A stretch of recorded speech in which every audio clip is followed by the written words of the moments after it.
Hello, welcome to Greg's Trading Place. In this video, I'm going to be going over the weekly game plan. I'm going to be going over a few ETFs. I'm going to be talking about the expected moves or expected ranges of those ETFs and just be giving my thoughts on the overall market, the SPY. Then I'll be going over a trading recap where I just give a ton of tips and tricks, what I did well, what I could improve on, and ways to replicate it so that we can profit into the future. So be sure to pay attention throughout the entire video if you're looking for trade ideas, trade setups, my thoughts on the market, maybe some of my positions, what I'm looking at into the future on multiple time frames. And yes, I did just get back to Minnesota with Bryce. We were scheduled to land Thursday night, but our plane was delayed, and then that delayed our next flight. So our seats were given up. So we spent an extra day or two in Texas. So we had a layover in Texas. I did a live stream on Friday in Texas. It was a lot of fun, and we're just ready to get back into the groove of things. We're excited to be home, and we got a lot of fun stuff planned. You guys got Fancy Greg tonight, and you'll get more details and info on that into the future. So we'll be showing parts of our trip for members only, but maybe we'll make it public. It depends on how many likes and views this video gets. That's the incentive. Otherwise, for those that tune in, you're going to get a great reward. So let's go over the SPY over here. This is actually an equivolume chart. So if you go over to your candlestick style on Thinkorswim, you can actually switch this to equivolume. And basically, equivolume is just the fatter the candle, the fatter the bar, the more volume that candle has. So a lot more shares were exchanged in trading during that time period. And if we take a look at the SPY, we had a nasty, ugly down week, down 0.76% on Friday. But if we look at the daily time frame, really, coming into this week, we're dropping like 7 or 8% from the highs. And this is really concerning because the title of this video might be something like, is this like 2008? Is this like 2000, like the dot-com bubble? Or is it something else?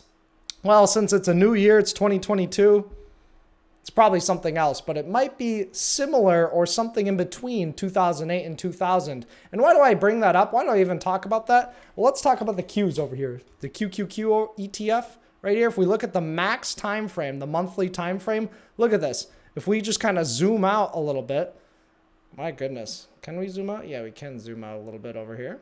If we go and tighten this up. Basically back over here, this is kind of during the 2000 era. And if you take a look at this, look, 56% drop, then what? A 58% rally. Then we drop again, 70% drop. And then we are dead for quite a period of time. Look at this. Qs dropped, 50%. Oh, that's really, really nasty. And of course, we recovered and the market has always recovered in the past. The thing is can past performance predict future results? You decide. Either way, nice good rally, 830%. And now you can just kind of see the volume. Big volume on the down moves, small volume on the uptrend. So the market's been uptrending for a very long period of time on low volume. And my question to you guys is can that theme continue? So big percentage moves, within those drops, there's also like 40% rallies. And if I just switch over the candlesticks just so we can see just a little bit more clearly, we've had some really good rallies just on the monthly time frame in the Qs. Look at this, from 267 all the way up to 336. That's a 26% rally. That's unheard of for 2 months. So there are some big rallies, but also we're still in a short-term downtrend. Drop, base, drop, drop, base, drop. So NASDAQ, pretty weak, and I expect that weakness to continue for some period of time. So if we go back to the SPY and we go back to the daily time frame, we have these kind of higher lows. Those higher lows were violated. They tried to hold it last week, and then we broke down underneath it. So on a kickback rally, we're likely to find a little bit of resistance, probably near this 400 area. So SPY is very bearish as long as we are underneath $400 per share on the ETF. So what does that really mean? If you see it rallying up to 400, that could be actually a potential good short. Again, none of this is financial advice. I'm not telling you guys what to buy or what to sell. I'm just analyzing the chart here and looking at arrows and lines and stuff like that. So basically that's kind of the most likely scenario right now, is maybe like a short-term little rally, short-term little pop. Maybe we do it vertically where we pop up higher and that's where calls pay well. Or maybe just selling put credit spreads might be the way to go for the first half of this week as we slowly chug along higher.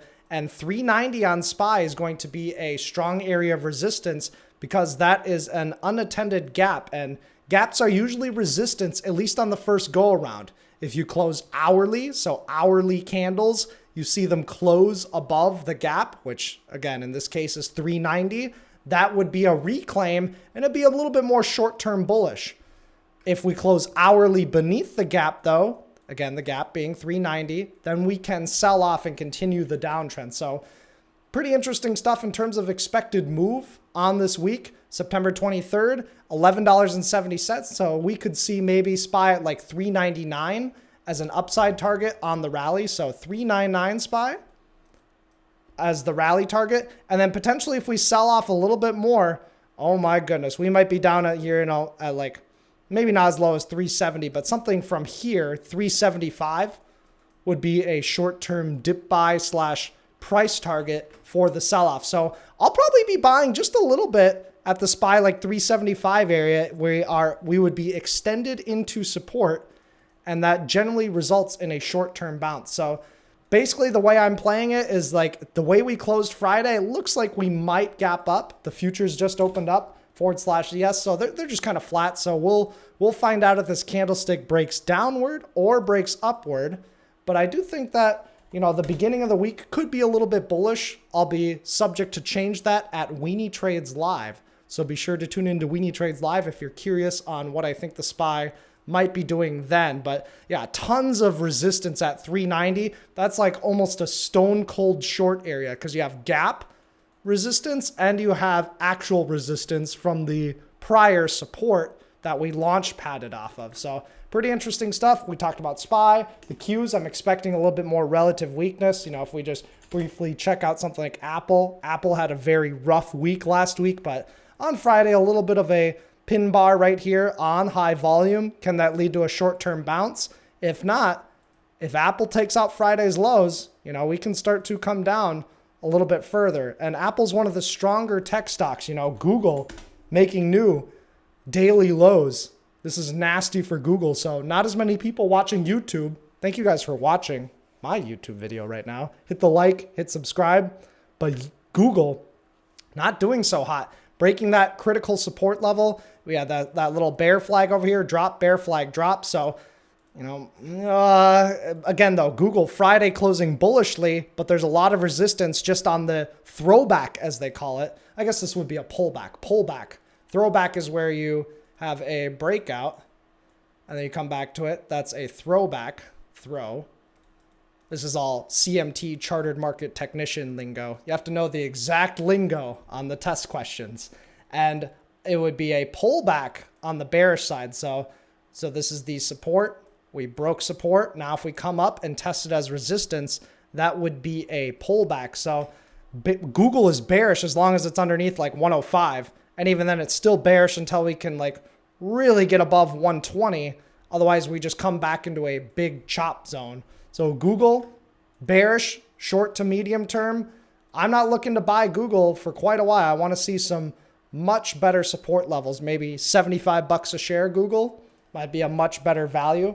But, things like Meta. Meta was a Weenie Trades trade alert where we have this flat bottom, 158. And look at this. We're making lower highs into the flat bottom, weekly descending triangle. This is also discussed on Thursday Night Live with my mentor, Romulus.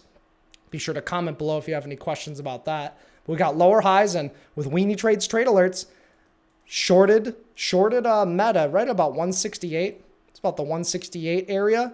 Have one little like sideways / green day. Boom, big fat gap down. Take the profits as we extend into a lower low on Meta. So, Meta is a big component of the XLC, the communication sector. That's one of the weaker S&P 500, the weaker SPY sectors.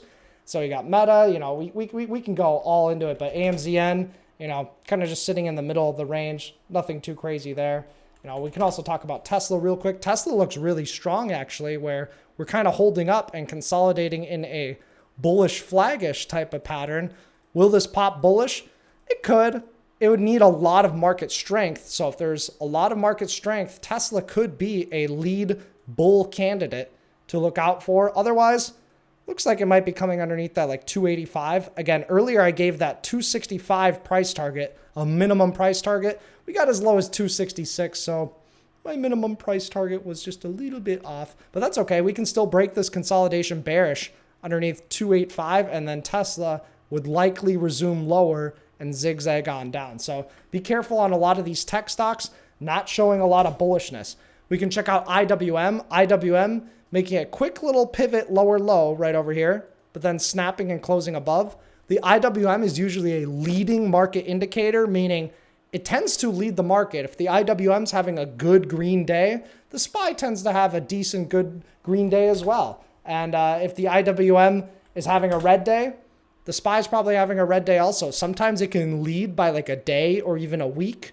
Sometimes it can be just the same as the SPY. Sometimes it can lag, but most of the time the IWM leads the SPY. So kind of like a little future type of, foreshadow for the IWM. In terms of the IWM, there's a lot of garbage stocks in this one. So I don't know about growth on the IWM just yet. We might get a little kickback rally up to like 180, 181, maybe 182. But I don't expect the IWM to really stay above 190. As long as the IWM's underneath 190, expect a kind of zigzag on downtrend into the end of the year, or at least until the end of October. Again, spooky season is coming. We have new spooky season merch. Check out the link in the description. I'm going to show off some of that gear at Weenie Trades Live. But for now, we have work to do, correct? We got, so there's the IWM. We got the semiconductors, SMH. SMH has been getting destroyed, and I just have these fibs drawn on here. Again, you can always, on any big move that you see in the market, draw some Fibonacci. So basically from low over here, 190, up to the high up here, 246. Boom. If it were to hold the golden fib, you can expect an uptrend. Look at this. We held the golden fib. We get a nice good rally off that level. But guess what? There's resistance right at that gap. And that's kind of what we're looking at this week. Lots of resistance. See how it closes at that level and then just rejects. Just drops like a rock. So semiconductors kind of holding down here at about the 202 area on the ETF. If we briefly check out Nvidia, Nvidia made a new 52-week low. Bearish, bearish, bearish. We got lower highs and lower lows, and we got a lot of chats going on in the Weenie Trades Trade Alerts chat, so be sure to check that out. But either way, Nvidia looks pretty bearish to me. It's one of the more weaker names, if you ask me. So even on a pop, Nvidia, as long as it's underneath 141, pretty bearish. And we gave a short target of 145. There it is, 145 has dropped 13.4% on that. Be sure to tune into Weenie Trades Live so you can see my analysis, because that's where I'm getting these numbers from. If you guys are like, oh, I don't remember Weenie talking about 145 Nvidia, you probably haven't watched all like 6 hours of live streams that I've had. And that's okay. I don't expect everyone to, but that's just where it's coming from, where I talked about Nvidia 145 being a critical resistance. It has relative weakness. Said let it bounce, then you can short it. Boom, nice good move. I was shorting other things, but a lot of people were able to profit and capitalize. And some people, like our Nvidia trading experts, Naomi, she was able to catch calls on Friday. She probably bought the breakout over 129, as we were talking about it on Friday. Boom, breakout 129. Backtest 129. It's support, nice good move. Stop loss can go underneath the low of the day or just a little bit underneath most of the consolidation. But Nvidia, very weak. In terms of the future, it looks like it might rally just a little bit, maybe up to like this 138 area. I wouldn't expect it to get too much higher than 138. It could, but most likely, if Nvidia is extended into like this 164, 165 area, that'd be a great area to take profits if you're currently long. Again, none of this is financial advice. Again, you'd want that 126 to be a low. Otherwise, you're just resuming the downtrend on something like Nvidia. There's also things like AMD. AMD, very weak. Weenie Trades Trade Alerts, people. Shorting AMD right here at about 96. So, not the best entry, but not the worst entry in terms of a swing trade. You can see we broke above it a little bit, broke below it, broke above it, broke below it, turned it into resistance, and then sold off, put in a lower high pivot, H pattern sell-off. This is a textbook sell-off pattern where you break support, you get that little 38.2% fib bounce. You can short that as you see it starting to roll over, put your stop loss above the highs, and then boom, it flushes. So AMD, if you look at it on something like the monthly time frame, nasty. I mean, this is a parabolic move. Parabolic moves can sometimes retrace 100% of the move. Do they always do that? No, but they can. And if AMD does continue to sell off, look at this cluster over here.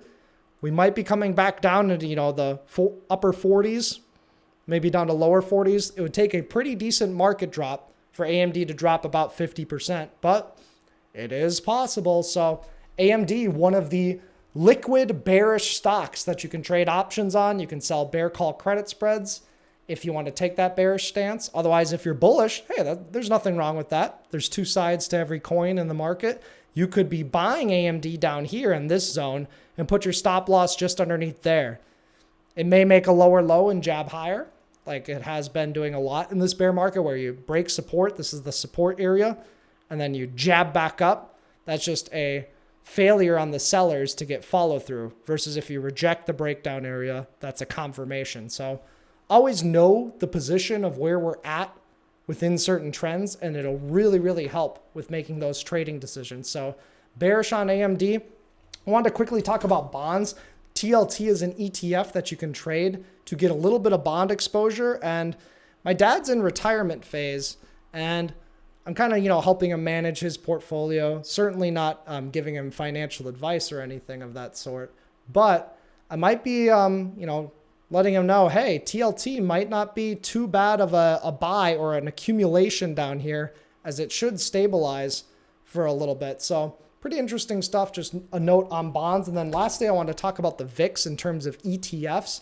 The VIX was up on Friday, but then we closed a little bit lower, and we were talking about the VIX and the SPY, the correlation. This day, the VIX was up and the SPY was up. That's a divergence. That's kind of letting us know, hey, either the VIX is wrong or the SPY is wrong. And usually, just kind of like the IWM being a leading indicator, the VIX can also be a leading indicator as well. So the VIX, volatility and fear index being up, SPY was also up.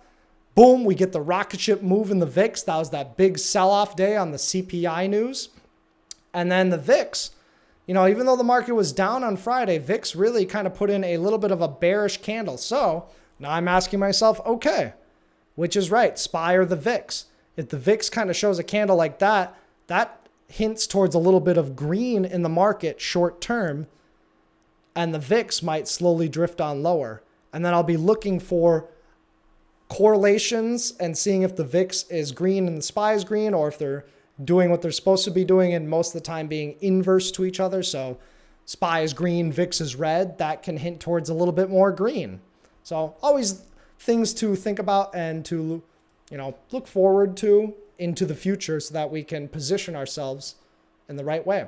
And now I wanted to quickly talk about a trading recap. You guys know about FSLR. This stock has been straight beast mode. This is a regular candlestick chart, but I'm going to go to an equivolume chart. And look at this. This is exactly what you want to see in an uptrend. Given, yes, FSLR is extremely extended. It's up 126% with barely any pullbacks.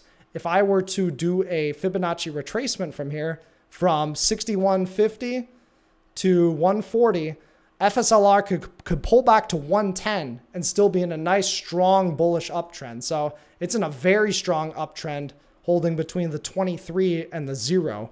But basically, if we were to pull back to the golden fib, that'd still be bullish in the longer term. But right now, look at this.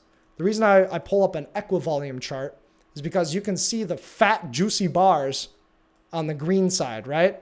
Fat volume on the green, itty bitty tiny volume on the red, half the size almost. Look at this one. This one's like a third the size of this fat green bar. And it's all since their last earnings report.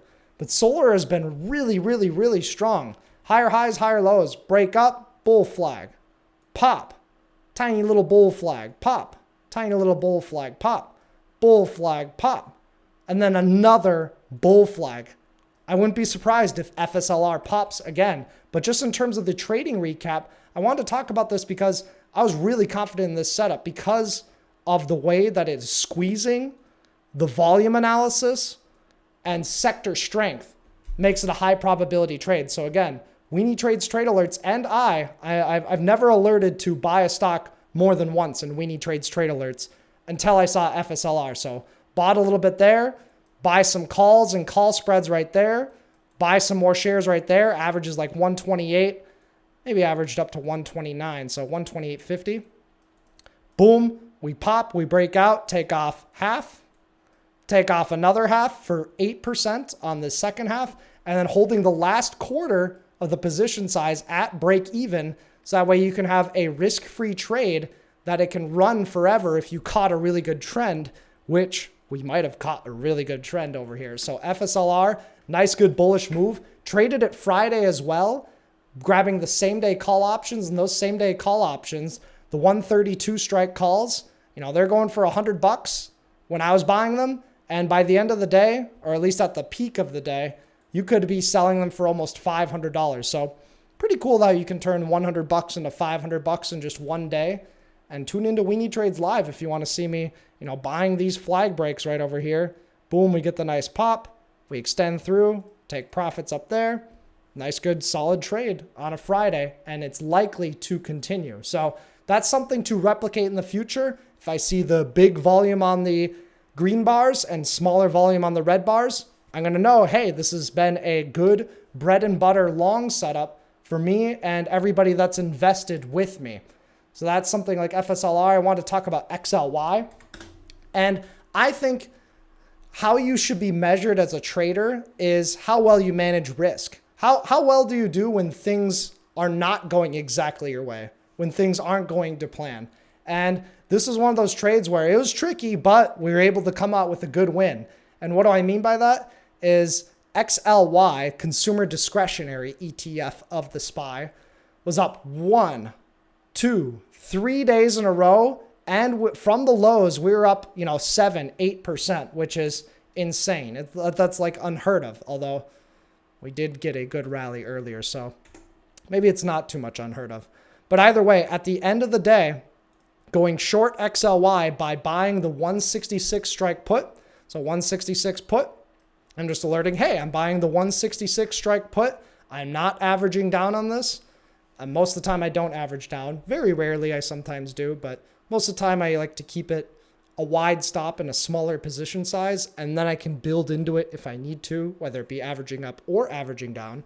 But I was grabbing the 166 strike put. I was filled at $355. Boom, we get a gap up the next day, and it's like, okay, now this is where real men are made in the market. What do you do in the positions against you? That's how you should be measured as a trader. Because a lot of the times, it's pretty easy once you're green. You just trail it. You decide whether to take profits, half profits, you name it. But when you're losing money, how much money do you allow yourself to lose? And I sent out the alert. I'm setting a stop loss limit. So stop loss limit, that basically means, hey, this is the most amount I'm willing to lose on the option contract. And I'm putting it at 1.9 on the stop.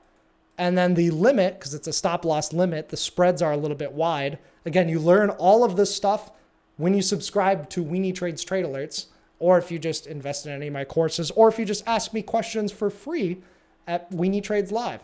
But either way, stop 190, and then the limit is, we do like 1.8. I'll have to look at the exact number, but that stop loss limit was not triggered, so that allowed us to stay into the trade throughout the gap down. And of course, it could have gapped up and goed to the upside. That was the less likely scenario, and in that case, the premium would be the maximum risk.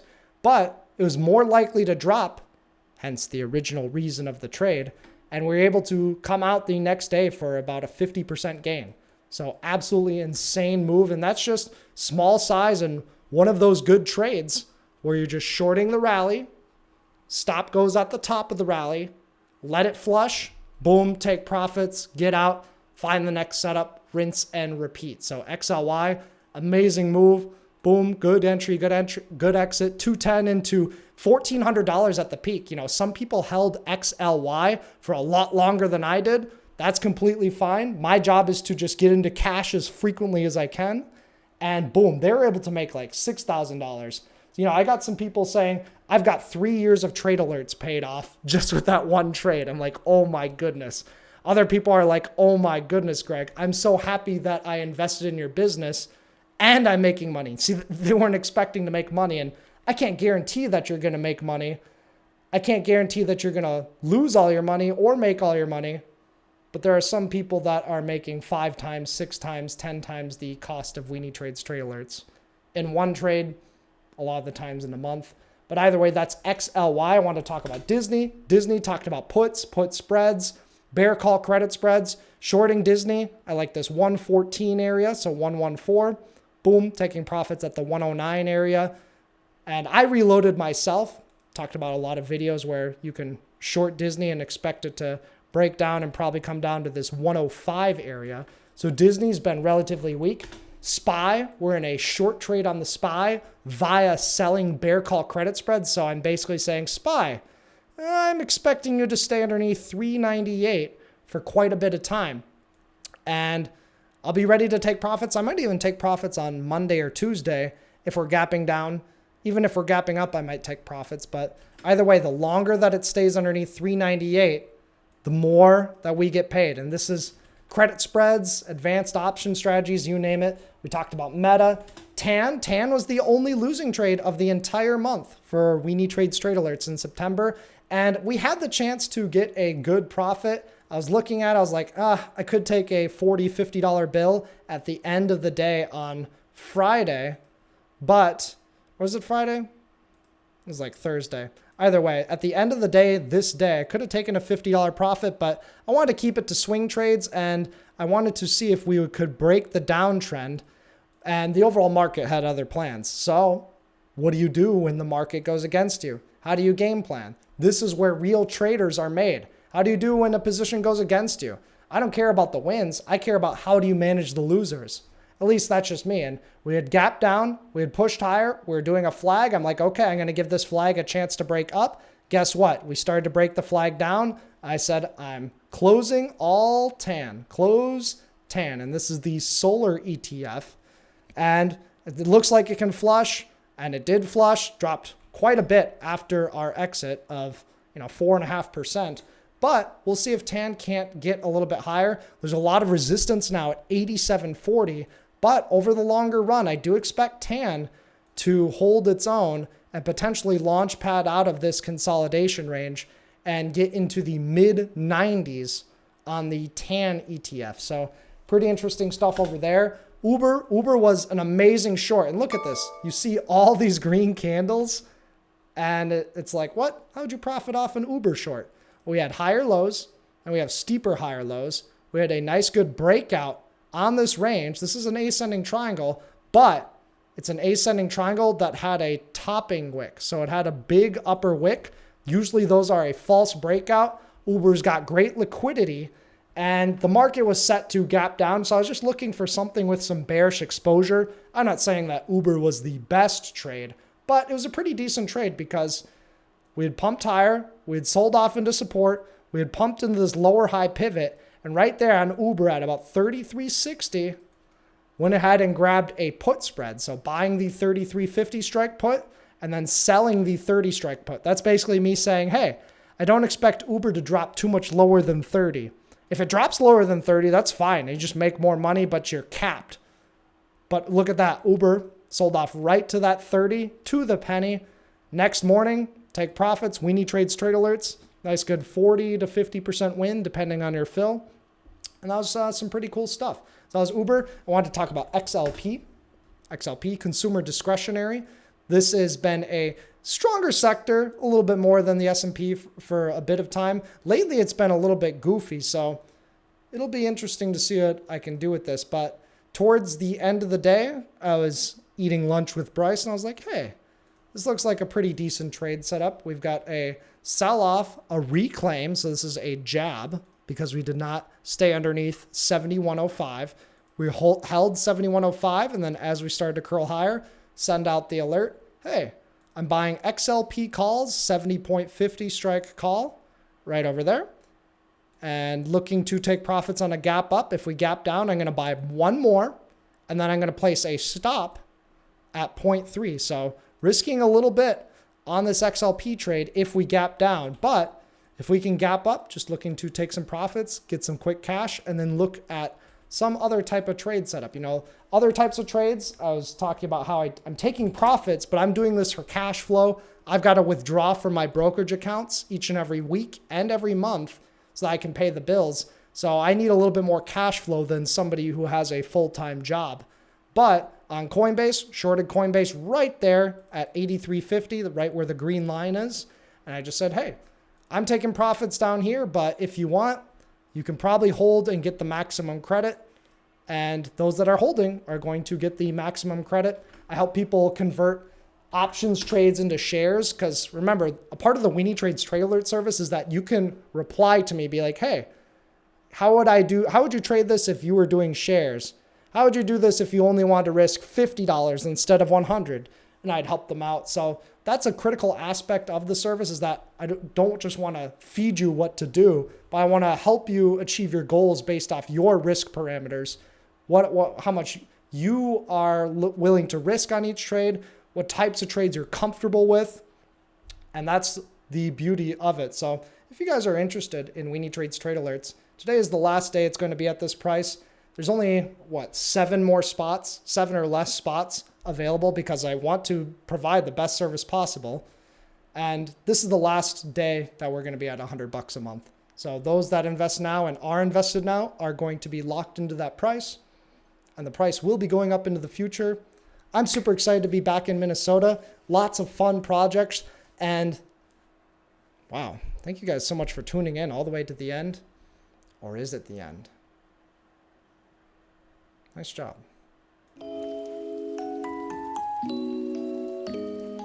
Thanks for being cool. I'll likely see you tomorrow.